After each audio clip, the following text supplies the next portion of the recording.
আসসালামু আলাইকুম ওয়া রাহমাতুল্লাহি ওয়া বারাকাতুহু। আমি এবং আমার সহকর্মী বন্ধুরা মিলে আজকে এসেছি ব্রাহ্মণবাড়িয়াতে।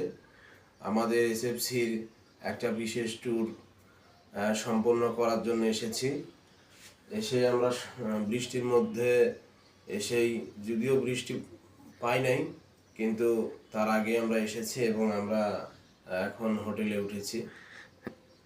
কিছুক্ষণ ঘুম পাড়ার পর আমরা এখন অফিসের কাজে আবার বের হব।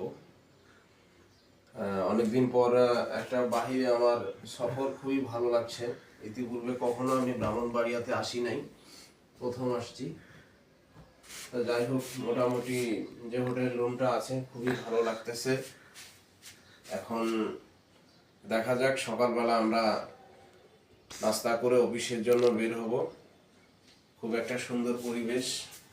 এখন এখানকার কাজের পরিবেশ কিরকম হয় দেখা যাক, এই এলাকার পরিবেশের সাথে কিরকম হয়, এই মানুষগুলো কিরকম হয়, এটা আমরা এখন দেখব এবং বেশ কয়েকদিন হয়তো থাকা হবে। ধন্যবাদ সবাইকে। পরবর্তীতে আবার নতুন কোনো ভিডিওতে আপনাদের সাথে দেখা হবে। সালামু আলাইকুম।